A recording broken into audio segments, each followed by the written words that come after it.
जय Shri Ram. 10th RBSE का 27 मार्च को गणित का जो पेपर होने वाला है, नमो अकेडमी की तरफ से कुछ मोस्ट इम्पोर्टेंट क्वेश्चन आप लोगों के साथ शेयर किए जा रहे हैं। जहां तक उम्मीद है 70% पेपर इन्हीं क्वेश्चनों में से आने की पूरी संभावना है। हर प्रश्नावली के ब्लूप्रिंट के अकॉर्डिंग हमने जो एक क्वेश्चनों का सेट तैयार किया है, उन सेट में लघुत्तरात्मक क्वेश्चनों को आपके साथ सबसे पहले शेयर कर दिया जाएगा। हम वीडियो को 2 या 3 पार्ट में पूरा कंप्लीट करेंगे। हम किसी भी प्रकार से किसी फर्जी पेपर का या फिर किसी भी लीक होने की कोई ऐसी न्यूज़ नहीं फैला रहे कि पेपर लीक हो गया है, या फिर हमने किसी पेपर का पहले से ही पूरा पैटर्न देख लिया है और आपके साथ साझा करें। हमने हस्तलिखित कुछ नोट्स या कुछ क्वेश्चनों को आपके साथ साझा कर रहे हैं। इन क्वेश्चनों का पूरी संभावना है कि यही क्वेश्चन आपको 27 मार्च को पेपर में देखने को मिले। पेपर आने के बाद आप कमेंट के माध्यम से हमें ये बता भी सकते हैं कि इनमें से कितने क्वेश्चन थे जो या तो एज इट इज़ आपके पेपर में आए, या इन क्वेश्चनों के माध्यम से आपको उन क्वेश्चनों को पूरा करने में मदद मिली थी। हम क्वेश्चन के साथ साथ उसका पूरा तरीका भी आपके साथ पूरी आंसर की के रूप में आपके साथ शेयर कर रहे हैं। प्रश्नावली 1 से इम्पोर्टेंट क्वेश्चन है। फर्स्ट, सिद्ध कीजिए कि 3 + 2√5 एक अपरिमेय संख्या है। तो इसका सॉल्यूशन आपको कुछ इस प्रकार विद थ्योरी लिखना है। सर्वप्रथम इसके विपरीत माना 3 + 2√5 एक परिमेय संख्या है, तो इसे हम P/Q के रूप में व्यक्त कर सकते हैं, जहां P/Q पूर्णांक है तथा Q0 = 0। अतः 3 + 2√5 बराबर P/Q। अब आप इसमें 2 पोर्शन में इसको विभाजित कर दीजिए। इधर वाला लेफ्ट हैंड साइड वाला LHS और राइट हैंड साइड वाला RHS। अब यहाँ हम पक्षांतरण करेंगे, जिससे 2√5 बराबर P/Q माइनस 3 उधर प्लस का था, इधर आ गया तो माइनस का हो गया। अब Q और 1 का आप एलसीएम लोगे तो Q आएगा और ऊपर P - 3Q के रूप में आएगा। 2 इधर मल्टीप्लाई में था, बराबर से इधर लाते हैं तो वो डिवाइड में चला गया। अब यहाँ देखो आप, LHS में तो √5 है जो कि एक अपरिमेय संख्या है, जबकि RHS में P है -3Q है और अपॉन में 2Q है, और ये सभी के सभी पूर्णांक हैं। अतः RHS एक परिमेय संख्या को दर्शा रहा है, परंतु यह असंभव है, क्योंकि आप यहाँ देखिए LHS में और RHS में दोनों में डिफरेंस हो गया। LHS में तो आपके अपरिमेय संख्या है, जबकि उसके बराबर में एक परिमेय संख्या है।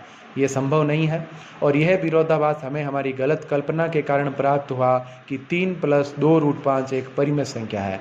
अतः 3 + 2√5 एक अपरिमेय संख्या है। ये आपके फर्स्ट क्वेश्चन कंप्लीट हुआ। मात्र एक क्वेश्चन नहीं करवा रहे हैं, इसके जैसे ऐसे 5-10 पैटर्न क्वेश्चन है, लेकिन एक पूरा पैटर्न से आपको ये हेल्प मिलेगी। आप एग्ज़ाम से एक दिन पहले भी हमारा वीडियो देखते हो तो आपको इस टाइप के क्वेश्चन को मात्र पढ़ने से ही आपके उस टाइप के सारे क्वेश्चन, मात्र संख्या चेंज होती है, बाकी पैटर्न सेम है। नेक्स्ट है आपके प्रश्नावली 2 से आपके सामने एक क्वेश्चन है जो लघुत्तरात्मक में आने की पूरी संभावना है।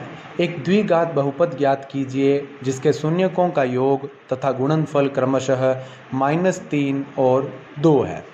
तो सबसे पहले इस टाइप का क्वेश्चन आता है तो हम द्विघात समीकरण का पैटर्न लिखते हैं। माना द्विघात बहुपद ax² + bx + c के रूप का है तथा इसके जो शून्यंक है वो अल्फा तथा बीटा हमने माना। तो हम एक सूत्र का प्रयोग करते हैं जो इस प्रकार है, x² - अल्फ़ा + बीटा ब्रैकेट के बाहर x + अल्फ़ा × बीटा। यहाँ शून्यकों का योग दिया हुआ है, मतलब अल्फ़ा + बीटा। शून्यकों का योगफल का मतलब है अल्फ़ा + बीटा -3 दिया हुआ है। शून्यकों का गुणनफल मतलब अल्फ़ा × बीटा 2 दिया हुआ है। इस सूत्र के प्रयोग में जहाँ जहाँ अल्फ़ा + बीटा दिखे वहाँ वहाँ -3 रख देवें, और जहाँ जहाँ अल्फ़ा × बीटा दिखे वहाँ वहाँ 2 लिख देवें। तो x² का x² माइनस का माइनस, अल्फ़ा + बीटा दिखा और आपने यहाँ -3 रख दिया, x का x प्लस का प्लस, अल्फ़ा × बीटा की जगह आप 2 लिख दीजिए। अब x² प्लस, अब देखो माइनस और माइनस प्लस हो गया, 3x + 2, और ये आपका वो द्विघात बहुपद है। क्वेश्चन में आपके द्विघात बहुपद ज्ञात करने का पूछा था, ये आपका इसका आंसर हो गया। नेक्स्ट आपके प्रश्नावली नंबर 3 से है क्वेश्चन इम्पोर्टेंट। 5 वर्ष बाद जेकब की आयु उसके पुत्र की आयु से 3 गुनी हो जाएगी। 5 वर्ष पूर्व जेकब की आयु उसके पुत्र की आयु की 7 गुनी थी। उनकी वर्तमान आयु क्या है? तो इस टाइप के प्रश्न में आयु के आपके 2 या 3 ऐसे क्वेश्चन आए हुए हैं। सबका पैटर्न सेम रहने वाला है कि पहले आप वर्तमान आयु मान लीजिए एक की x, और उसका चाहे पुत्र हो पुत्री हो, उनकी आप मान लो y। प्रश्न में दो स्थितियां बनेगी। पहली स्थिति में देखो यहाँ से है, वो बोल रहा है 5 वर्ष पूर्व जैकब की आयु उसके पुत्र की आयु की 7 गुनी थी। सॉरी, यहाँ पहले 5 वर्ष बाद जैकब की आयु उसके पुत्र की आयु से 3 गुनी हो जाएगी। तो स्थिति फर्स्ट में हम देखते हैं 5 वर्ष बाद, पहले देखते हैं होगी कितनी। माना 5 वर्ष बाद जैकब की आयु है x + 5 वर्ष, तो पुत्र की आयु हो जाएगी y + 5, जो कि 5 वर्ष बाद 5 साल जुड़ जाती है। लेकिन प्रश्न में कह रहा है कि x + 5 मतलब 5 वर्ष बाद जैकब की आयु हो जाएगी y + 5 मतलब पुत्र की आयु की 3 गुनी। तो पुत्र की आयु से आप 3 से गुणा कर दोगे तो 3 गुनी हो जाएगी। आगे है x + 5 बराबर, तो अब देखो 3 अगर y से गुणा करेगा तो 3y, 3 यदि 5 से करेगा तो 15। x - 3y बराबर 15। अब ये 5 इधर प्लस का है, इधर आएगा तो माइनस का हो जाएगा। 15 - 5 होता है 10। x - 3y बराबर 10। ये आपके हो जाएगी समीकरण 1। स्थिति नंबर सेकंड में आप देखते हो कि 5 वर्ष पूर्व, क्वेश्चन में आया था 5 वर्ष पूर्व जैकब की आयु उसके पुत्र की आयु की 7 गुनी थी। तो इसकी आप कंडीशन क्या देखोगे। 5 वर्ष पूर्व, माना 5 वर्ष पूर्व जैकब की आयु x - 5 वर्ष, उसके पुत्र की आयु y - 5 वर्ष। तो प्रश्नानुसार स्थिति नंबर 2 में x - 5 बराबर 7, जो आपके यहाँ पे गुणा में हो जाएगी y - 5। x - 5 बराबर 7, यहाँ y से मल्टीप्लाई करेगा 7y, और 7 अगर 5 से करता है तो 35। तो x - 7y बराबर माइनस का 35 प्लस का 5, x - 7y बराबर माइनस का 30। यहाँ plus minus plus plus minus हो जाएगा, और माइनस की संख्या बड़ी है तो आंसर माइनस में आ जाएगा। अब हम यहाँ पे विलोपन विधि अप्लाई करेंगे। समीकरण 1 में से समीकरण 2 को घटाएंगे तो ऊपर समीकरण 1 है x - 3y बराबर 10, और नीचे x - 7y बराबर माइनस का 30। अब आपको यहाँ चिन्ह चेंज करना है, घटाते हैं तो चिन्ह चेंज होता है, प्लस का माइनस हो जाता है, माइनस का प्लस हो जाता है। यहाँ माइनस था तो प्लस का हो गया, तो x से x कट गया पूरा, और 3y और ये प्लस का 7y, तो आंसर आया प्लस के 4y बराबर 10 और 30 जुड़ गए 40। अब 4 यहाँ मल्टीप्लाई में है, उधर भेजा तो डिवाइड में। y = 40/4 बराबर 10, y बराबर 10। अब हम आगे लिखेंगे y का यह मान समीकरण 1 में रखने पर। आप समीकरण 1 में y का वैल्यू पुट करो, x - 3 × 10 बराबर 10, तो x बराबर 10 + 30, तो x बराबर 40। अब x आपने मानी थी जैकब की आयु, अतः जैकब की वर्तमान आयु x बराबर 40 वर्ष तथा उसके पुत्र की वर्तमान आयु 10 वर्ष। इस प्रकार अगला प्रश्नावली 4 का क्वेश्चन है आपके, क्वेश्चन नंबर 4। गुणनखंड द्वारा समीकरण 2x² - 5x + 3 = 0 के मूल ज्ञात कीजिए। यहाँ आप इसका स्टार्टिंग ऐसे करोगे, दिया है 2x² - 5x + 3 = 0। यहाँ सर्वप्रथम मध्य पद को विभक्त करेंगे, अर्थात इस बीच वाले -5x के 2 टुकड़े करने हैं। 2x² - 2x and 3x, 5x के 2 टुकड़े कुछ इस प्रकार किए कि एक लिया -2x और एक लिया -3x, + 3 बराबर 0। अब आप पहले इन दोनों में से कॉमन लेते हैं 2x, तो बचा x - 1, फिर इन दोनों में से कॉमन लिया -3 और बचा क्या x - 1 = 0। अब जो ब्रैकेट के अंदर वाले दोनों हैं, इन दोनों में से एक ले लो बाहर, x - 1, और जो बाहर है 2x - 3, उनको ले लिया 2x - 3 के रूप में। 2 ग्रुप बना लिए, बराबर में 0 लिख दिया। x - 1 बराबर 0, तो x बराबर सिर्फ 1 आया। 2x - 3 बराबर 0, 2x बराबर 3, सिर्फ x आया 3/2। अतः दिए गए समीकरण के 2 मूल, एक तो 1 तथा दूसरा 3/2 होगा। इसी प्रश्नावली के आपके एक और क्वेश्चन को हमने मोस्ट इम्पोर्टेंट क्वेश्चन में ऐड किया है। निम्न में प्रत्येक द्विघात समीकरण में k का ऐसा मान ज्ञात कीजिए कि उसके 2 बराबर मूल प्राप्त होंगे। हमें यहाँ पे k के मान ज्ञात करने हैं। 2x² + kx + 3 = 0, और एक दूसरा है kx ब्रैकेट में x - 2 + 6 बराबर 0। जहाँ तक इन दोनों में से किसी एक के आने की संभावना है, और 2 भी आ सकते हैं। पहला 2x² + kx + 3 = 0। हमें k का ऐसा मान ज्ञात करना है जिसके लिए दोनों मूल बराबर हो। हम जानते हैं कि 2 बराबर मूल हो, इसके लिए b² - 4ac बराबर 0 होना चाहिए। तो बी स्क्वायर माइनस 4ac 0 है, और समीकरण हमारे यहाँ पे दी हुई है 2x square plus k x plus 3 is equal to 0। तो यहाँ a की जगह आप देखो 2 है, b की जगह यहाँ पे k दिया हुआ है, और c की जगह जो ये अचर पद है 3 दिया हुआ है, बराबर समीकरण में देखो c बराबर 3 है।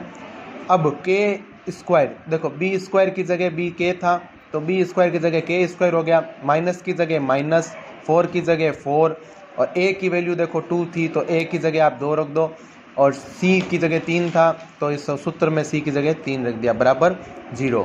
तो k स्क्वायर माइनस जब इन तीनों को मल्टीप्लाई किया तो 24 is equal to 0। k square बराबर 24, सिर्फ k चाहिए हमको, तो स्क्वायर बराबर से इधर जाता है तो रूट बन जाता है, k बराबर प्लस माइनस 24 के टुकड़े किए कुछ इस प्रकार 6 और 4 के रूप में, 4 का रूट 16 होके बाहर आ जाता है 2, अंदर सिर्फ बचा रूट 6 अतः k का वह मान प्लस माइनस 2 रूट 6 होगा। इसका सेकंड नंबर है k x ब्रैकेट में x माइनस 2 प्लस 6 बराबर 0। सर्वप्रथम समीकरण को व्यवस्थित करने पर, जब हम समीकरण को व्यवस्थित करेंगे तो ये ब्रैकेट सॉल्व करेंगे, जिसमें kx जब मल्टीप्लाई करेगा x थे तो kx स्क्वायर माइनस kx अगर 2 से करेगा 2kx plus 6 is equal to 0। इस समीकरण में हमें k का ऐसा मान ज्ञात करना है जिसके लिए दो बराबर मूल प्राप्त हो। आपको हर क्वेश्चन में पूरी अच्छे से थ्योरी एक्सप्लेन करनी है जिससे कि चेक करने वाले को भी आसानी होए। हम जानते हैं कि किसी समीकरण के दो मूल बराबर हो, इसके लिए बी स्क्वायर माइनस 4ac बराबर 0 होना चाहिए, अर्थात ये कंडीशन उसको फॉलो करनी है। 2k तो हम क्या करेंगे, k x square minus 2kx plus 6 is equal to 0 में a की जगह देखो आपके k आया हुआ है, b की पोजीशन पे यहाँ पे माइनस का 2k देखो यहाँ से माइनस 2k, और c की पोजीशन में कौन है 6। तो b square minus 4ac is equal to 0, इस सूत्र में सबके मान रख दो। b की जगह आप रखोगे माइनस के 2k स्क्वायर, माइनस की जगह माइनस, 4 की जगह 4, a की जगह k और c की जगह 6 बराबर 0। 2 का स्क्वायर होता है 4, k स्क्वायर का k स्क्वायर माइनस का माइनस, और 4 ने 6 से मल्टीप्लाई किया 24, k का k is equal to 0। 4k minus 6 is equal to 0। यहाँ पे देखो 4k को हमने कॉमन लिया, 4k इधर भी आ रहा है और इधर इसके गुणनखंड में 4k आ सकता है, तो 4k कॉमन में आ गया, बचा क्या k माइनस, जब 24 में से 4 को कॉमन ले लिया पीछे बचा 6 इज इक्वल टू 0। 4k अब देखो दोनों का अलग अलग बराबर में 0 रख दो, 4k बराबर 0 रख दो और एक बार ब्रैकेट वाला लेकर के बराबर में 0 रख दो। k बराबर 0/6 और यहाँ आ जाएगा k बराबर 0 प्लस 6, माइनस का 6 का अगर पक्षांतरण करते हैं तो उधर जाके प्लस का 6 हो जाता है। अब 0 में 4 का भाग दिया 0 और k बराबर यहाँ सिर्फ 6 बचा, अतः k का वह मान 0 व 6 दो मान हो सकते हैं। अब हम प्रश्नावली 5 की बात करेंगे। प्रश्नावली 5 में पहला क्वेश्चन है, किसी एपी के प्रथम और अंतिम पद है वो क्रमशः 17 और 350 है। यदि सार्व अंतर 9 है तो इससे कितने पद है और इनका योग क्या है। तो देखो ये प्रश्न हमने एनसीईआरटी की बुक से लिया है, आपके प्रश्नावली 5 से, और मोस्ट इम्पोर्टेंट क्वेश्चन में हमने इसको रखा है। दिया है तो हम लिखेंगे यहाँ प्रथम पद ए देखो 17 दिया हुआ है कि प्रथम पद और अंतिम पद क्रमशः 17 और 350 है। तो प्रथम पद क्या है 17 और अंतिम पद है 350। अंतिम पद को हम ए एन से रिप्रेजेंट करते हैं और सार्वंतर डी नहीं दिया हुआ है। पदों की संख्या एन भी यहाँ पे नहीं दी हुई है और पदों का योग मतलब एस एन भी नहीं दिया हुआ है। तो इस प्रकार की कंडीशन को हम कैसे करते हैं कि हमने आपको एक छोटी सी ट्रिक बताई थी कि जो चीज़ दी हुई है वापस उसी का ही सूत्र लगाते हैं ताकि जो चीज़ नहीं दी हुई होती है वो निकल जाती है। तो देखो यहाँ आपके अंतिम पद ए एन दिया हुआ है तो हम वापस उसी का ही सूत्र लगाते हैं। ए एन की जगह तो 350 लिख दिया और वापस उसके सूत्र में जो जो चीज़ें यहाँ पर में दी है वो रख दो, जो नहीं दी हुई है उसको छोड़ दो एज इट इज़। 350 का 350 आया, प्लस का 17 था उधर, इधर आया माइनस का n-1 और 9 को छोड़ दो, 9 मल्टीप्लाई में उधर आएगा तो डिवाइड में आ जाएगा और n-1 को इधर एक बार साइड में रख दो। अब देखो जब 333 में 9 का भाग दिया तो आपका आया 37, माइनस के 1 को अब इधर भेजो तो प्लस का 1, तो n बराबर 38। अतः यहाँ पदों की संख्या n बराबर 38 है। अब पदों का योग Sn पूछा है तो जब आपके n निकल जाएगा, n निकल गया, अब आप SN निकालना है। तो SN का एक फॉर्मूला होता है n/2 और ब्रैकेट में a प्लस an। n की जगह अभी अभी आपके आया था 38/2, a प्रथम पद आपके प्रश्न में दिया हुआ था 17 और अंतिम पद आपके प्रश्न में दिया हुआ था 350। तो आपके 38 पदों का योग SN है, तो n बराबर 38 था, तो 38 पदों का योग आपके प्रश्न में पूछा था। तो वो हो जाएगा आपके 19 × 367, क्योंकि यहाँ पे देखो इन दोनों को आप जोड़ते हो तो 367 आता है और 38 को 2 से डिवाइड करते हो तो 19 आता है। और ये आपके फाइनल आंसर है। आप कैलकुलेशन करके स्वयं चेक करें, इसके भरोसे नहीं रहें आप खुद कैलकुलेशन करोगे तो आपकी फ्लुएंसी बढ़ेगी। अतः इस एपी में कुल पद 38 है तथा 38 पदों का योग 6973 है। अब 5वीं प्रश्नावली से 2-3 क्वेश्चन आने की संभावना है, तो हमने भी उस अकॉर्डिंग 2-3 प्रश्नों को मोस्ट इंपॉर्टेंट क्वेश्चन में हमने रखा है। एक हमने क्वेश्चन नंबर 7 कुछ इस प्रकार रखा है, संख्याओं की उस सूची के प्रथम 24 पदों का योग ज्ञात कीजिए जिसका nवां पद an बराबर 3 + 2n से दिया जाता है। तो देखो यहाँ an बराबर 3 + 2n दिया है, तो n बराबर सब सर्वप्रथम हम 1 रखेंगे, मतलब जहाँ जहाँ n दिखे वहाँ वहाँ 1 रखेंगे। an बराबर 3 + 2n, तो n की जगह हम 1 रखें तो a1 बराबर 3 + 2। अब देखो 2 और n के बीच में मल्टीप्लाई का साइन है क्योंकि दोनों चिपके हुए हैं, और n की जगह हमने 1 रख दिया, तो a1 हमारे आ गया 5। इसी प्रकार n बराबर 2 रखने पर, तो देखो जहाँ n दिखे वहाँ 2 रख दो, 1 के बाद a, n दिखा 2, 3 का 3 प्लस का प्लस 2 का 2, n दिखते ही 2 रख दिया, a2 बराबर 7। इसी प्रकार n बराबर 3 रखा, तो देखो 1 रखा तो पहला पद आ गया, 2 रखा तो दूसरा पद आ गया, और जब 3 रखा तो अब आपके इसमें तीसरा पद आ जाएगा, तीसरा पद आपके 9 रखा। इस प्रकार प्राप्त संख्याओं की सूची 5, 7, 9, 11 है। यहाँ हम ये देखते हैं कि AP है या नहीं। तो जब D ज्ञात किया तो हमने देखा कि सभी का D बराबर आया। अब D का फॉर्मूला रखोगे A2 - A1, तो 7 में से 5 गया तो 2 आया। इसी प्रकार A3 - A2 रखा तो 9 में से 7 गया, 2 आया। और फिर आपने इसी प्रकार A4 - A3 रखा, 11 में से 9 गया, 2 आया। तो अतः प्राप्त संख्याओं की सूची एक AP बनाती है क्योंकि इसका सार्वंतर D बराबर 2 समान है। प्रश्नानुसार 24 पदों का योग ज्ञात करने आगे प्रश्न में S24 भी पूछा है, तो आपने सेम वो सूत्र रखना है, n/2 bracket 2a plus small bracket n - 1 d। S24 निकालना था, n की जगह 24 रख दो, 2 का 2, a की जगह 2 रखा, n की जगह 24 रखा, माइनस का माइनस, 1 का a और d की जगह 2 रखो। तो S24 आपके देखो 24 में 2 का भाग दिया 12, 2 दूनी 4 प्लस 24 में से 1 गया 23, 23 को 2 से गुणा किया तो 46। तो S24 आपके आया था 12 × 50, और 12 को 50 से मल्टीप्लाई करते हो तो 672 आपके आंसर आता है। अतः इस एपी में 24 पदों का योग 672 है। नेक्स्ट क्वेश्चन आपके प्रश्नावली 6 से है। क्वेश्चन है, समलम ABCD जिसमें AB समांतर DC है के विकर्ण AC और BD परस्पर O पर प्रतिच्छेद करते हैं। दो त्रिभुजों की समरूपता कसौटी का प्रयोग करते हुए दर्शाइए कि OA/OC बराबर OB/OD है। मोस्ट इंपॉर्टेंट क्वेश्चन है आपके। तो आपको सबसे पहले एक समलम का चित्र कुछ इस प्रकार बनाना होता है। समलम का कोई सा भी क्वेश्चन आए आप इस टाइप का चित्र उसमें बना सकते हो। प्रश्न शुरुआत करते हैं उत्तर की। दिया है ABCD एक समलम चतुर्भुज है। देखो ABCD एक समलम चतुर्भुज है जिसके विकर्ण, देखो ये विकर्ण होते हैं A से लेकर C तक और B से लेकर के D तक, जिसके विकर्ण परस्पर बिंदु O पर प्रतिच्छेद कर रहे हैं। देखो दोनों विकर्ण यहाँ पे आके प्रतिच्छेद करते हैं तथा AB समांतर CD है, AB है वो CD के समांतर है। सिद्ध करना है OA/OC बराबर OB/OD। देखो इसमें हमें रचना वाला भी करना है कि E को O से मिलाया तो AB समांतर OE समांतर CD। देखो आपको यहाँ पे E से O तक एक लंब खींचना है और आपको यहाँ बताना है कि अगर AB CD के समांतर है तो ये आपने OE खींचा है, वो AB के समांतर खींचा है, तो इनडायरेक्टली ये तीनों ही आपस में समांतर हो जाते हैं, जो कि हम आगे डिस्कस करेंगे। प्रमाण में हम लिखेंगे त्रिभुज ADC में EO समांतर DC। देखो त्रिभुज ए डी सी इसमें ईओ समांतर सी डी है।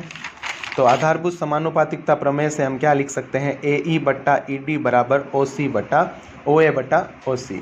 इसी प्रकार त्रिभुज ए बी डी में एफ बी समांतर ओ ई भी है, एफ बी समांतर ओ ई है। ये त्रिभुज ए बी डी में जब ए डी सी में ये इसके समांतर था, तो ए डी बी में ये इसके समांतर भी है। तो ये सेम ये इसके बटा ये दोनों आपस में क्या हो सकते हैं, समानुपातिक, आधारभूत समानुपातिकता प्रमेय से।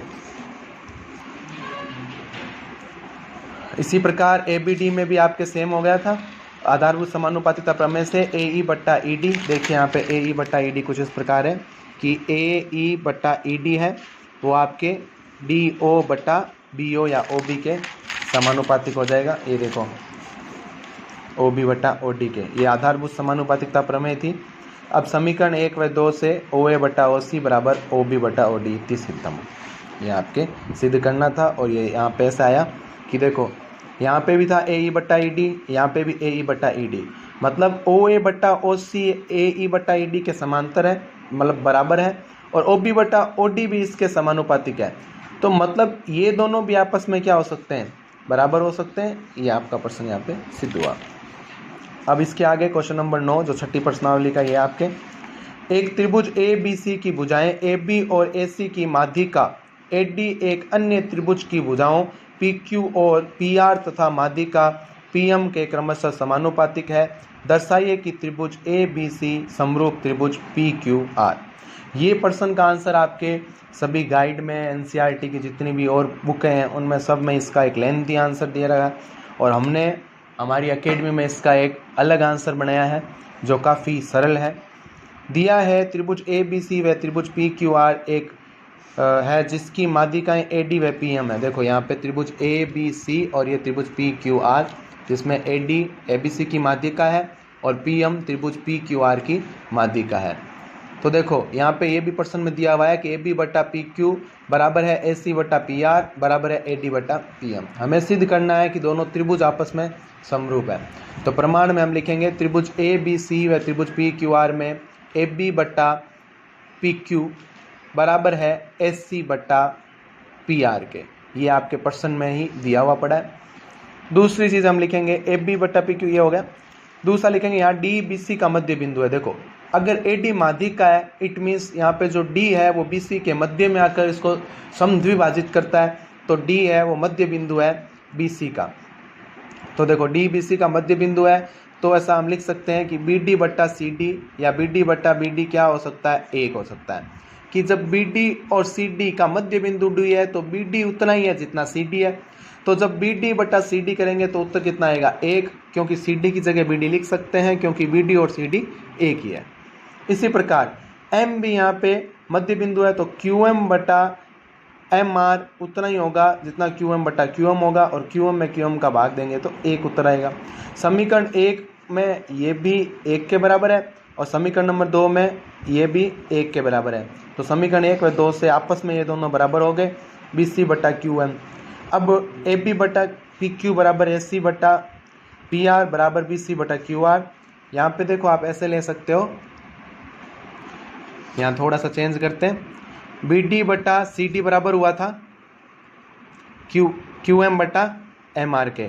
अब हम अगर यहाँ पे 2 कर देते हैं आगे कि 2 बी डी और 2 ही लेते हैं सी डी, 2 सी डी नहीं 2 बी डी ले, और यहाँ पे 2 क्यू एम करते हैं। तो 2 बी डी का मतलब है बी डी के 2 भाग, और बी डी के 2 भागों को जोड़ते हैं तो बी सी बनता है। तो हम इनडायरेक्टली लिख सकते थे बी सी बटा, और उसी प्रकार अगर 2 क्यू एम करते हो तो वो क्या हो जाता है आपके किसके बराबर, क्यू आर के बराबर, क्यू से लेकर के आर के बराबर। इस प्रकार हम लिख सकते हैं ए बी बट्टा पी क्यू बराबर ए सी बट्टा पी आर बराबर बी सी बट्टा क्यू आर।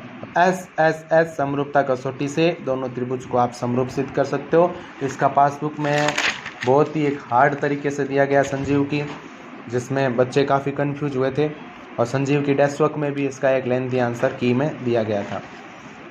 अब प्रश्नावली 7 का क्वेश्चन कुछ इस प्रकार है।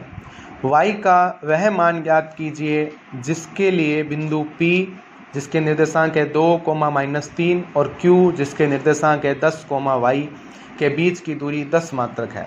तो यहाँ P से लेकर Q तक की दूरी 10 मात्रक दी हुई है, P के निर्देशांक दे दिए, Q के निर्देशांक दे दिए। यहाँ PQ एक रेखाखंड है जिसमें PQ की दूरी आपके 10 मात्रक दी हुई है तथा P के निर्देशांक दिए हुए हैं, Q के निर्देशांक दिए हुए हैं, तो दूरी सूत्र अप्लाई करना है। √x2 - x1 का स्क्वायर प्लस y2 - y1 का स्क्वायर। x1 दिया हुआ है 2, x2 दिया हुआ है 10, y1 दिया हुआ है -3 और y2 दिया हुआ है स्वयं y।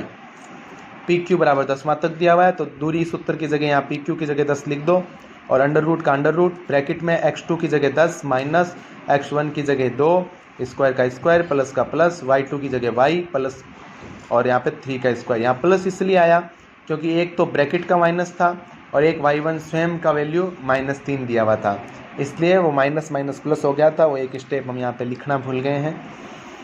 दोनों पक्षों में वर्ग करने पर 10 का स्क्वायर, दोनों तरफ आप वर्ग करोगे तो यहाँ से तो अंडर रूट कैंसिल हो जाएगा और यहाँ पे 10 का स्क्वायर हो जाएगा। 10 का स्क्वायर 100 और वहाँ से वो सीधा अंडर रूट को काट देता है और कोई चेंज नहीं होगा। 10 में से 2 गए 8, 8 का स्क्वायर होता है 64 प्लस का प्लस y प्लस 3 का स्क्वायर में यहाँ सर्व समीका लगेगी क्योंकि यहाँ a प्लस बी का होल स्क्वायर के रूप में है। यहाँ सर्व समीका a प्लस बी का होल स्क्वायर बराबर a स्क्वायर plus 2ab plus b square का प्रयोग करने पर देखो बच्चे कहीं यहाँ पे सीधा ये कर लेते हैं विदाउट एनी रीज़न लिखे, तो आपको एक रीज़न लिखना है कि यहाँ पे आप आगे कैसे सोल्व कर रहे हो। तो आपको सर्व समीका के प्रयोग को यहाँ पे शो करना है। 100 का 100 बराबर का बराबर 64 का 64 प्लस a स्क्वायर की जगह y स्क्वायर प्लस 2ab की जगह 6y हो गया था, 2 मल्टीप्लाई a की जगह y प्लस b की जगह 3 लिखना था, यहाँ पे 6y डायरेक्ट लिखा है हमने प्लस 3 का स्क्वायर 9, 100 का 100 बराबर का बराबर और यहाँ पे आपके y square plus 6y plus 73 हो गए थे जब 64 और 9 को जोड़ते हो तो इस प्रकार आपके आएगा y square plus 6y plus 73 minus 100 is equal to 0, y square plus 6y minus 27 is equal to 0।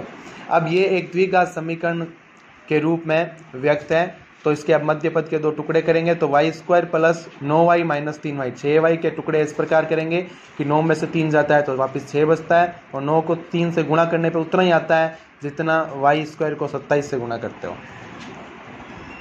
अब आपके माइनस के 27 बराबर 0, इन दोनों में से y को कॉमन लिया तो y प्लस 9 और इन दोनों में से आपने 3 को कॉमन लिया तो y प्लस 9 बराबर 0।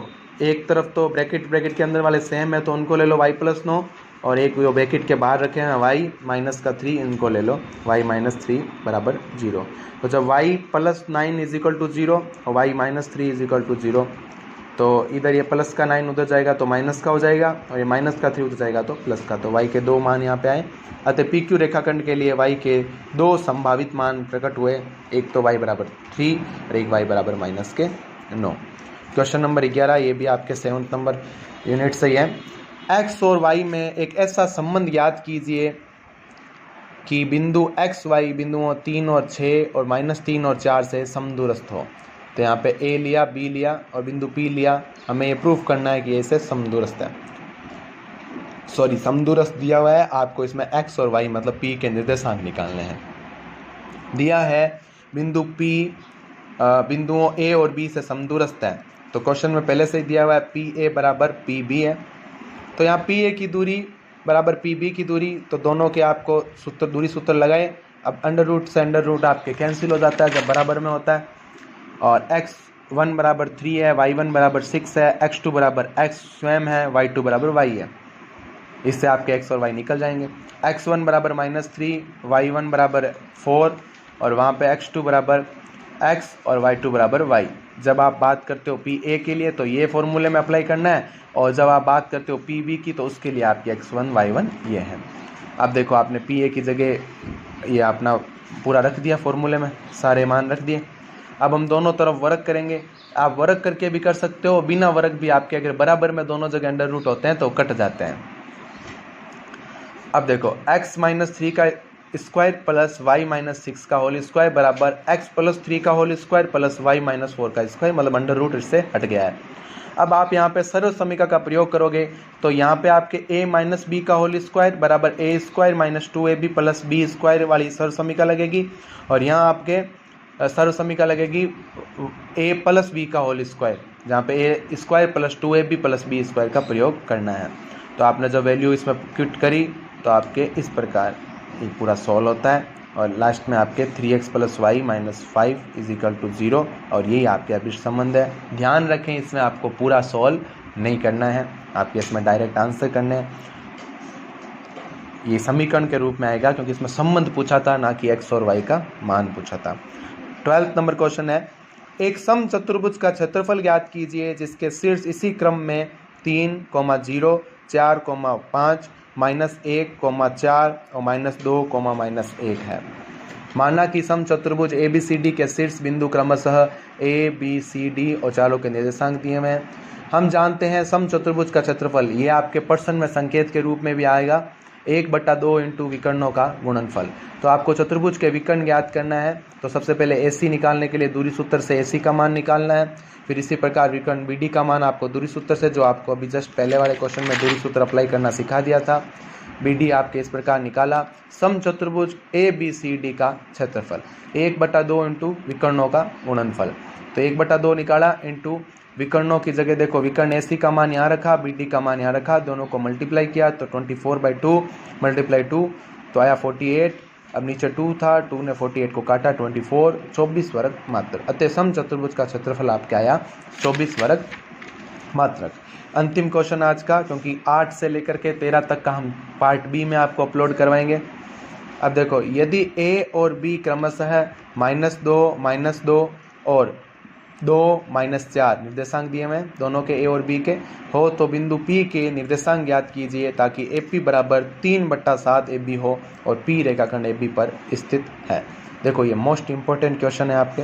A से लेके B तक की दूरी दे रही है, A के निर्देशांक दिए हुए हैं, B के निर्देशांक दिए हुए हैं, और यहाँ एक बिंदु P है जो इस रेखाखंड को 3:4 में विभाजित करता है, और x y इसके निर्देशांक हमने माना है। देखो यहाँ 3:4 इस प्रकार आया है कि जब एक रेखाखंड के 7 भाग है बराबर और 3 1 ले लेता है तो दूसरी तरफ 4 बचते हैं। यहाँ 3:7 नहीं करना है, आपको 3:4 करना है, क्योंकि 3/7 तो प्रश्न में दिया हुआ है, और प्रश्न में 7 का मतलब यह है कि इसके 7 बराबर भाग है और 3/7 में इसको AP विभाजित करती है, तो B से लेकर P तक इसके 4 भाग शेष बचते हैं। अतः बिंदु PAB रेखाखंड को 3:4 में विभाजित करता है। तो यहाँ विभाजन सूत्र के प्रयोग से आपको x निकालना है, m1x2 plus m2x1 upon m1 plus m2। यहाँ m1 की जगह देखो पहला अनुपात आ जाता है 3 और m2 की जगह आ जाता है आपके 4। इसी प्रकार x1 -2 x2 प्लस का 2, x का मान निकालना है तो सूत्र में सारी वैल्यू यहाँ पे पुट करी तो आपके x बराबर -2/7 आया। इसी प्रकार y निकाला तो आपने यहाँ पे y के लिए आएगा m1 y2 plus m2 y1 upon m1 plus m2, तो आपके y निकला -20/7। अतः बिंदु P के निर्देशांक x, y बराबर -2/7, 20/7 है। ये आपके 1 से लेकर 7 तक की मोस्ट इम्पोर्टेंट क्वेश्चन थे आपके। वीडियो पसंद आया है तो लाइक ज़रूर करें और चैनल को सब्सक्राइब करें, और इसी प्रकार और मोस्ट क्वेश्चन आपको चाहिए तो कमेंट के माध्यम से हमें बताइए, हम पार्ट बी जल्द से जल्द अपलोड करेंगे आपके साथ। इन क्वेश्चनों को आप स्किप करके वीडियो को भी देख सकते हो, और आप शेयर ज़रूर करें इन वीडियो को ताकि कई बच्चों के इसमें हेल्प हो सके। एकेडमी में जितने भी मोस्ट इम्पोर्टेंट क्वेश्चन आज तक बनाए गए उनमें से 70% पेपर बिल्कुल कवर हुआ है। धन्यवाद।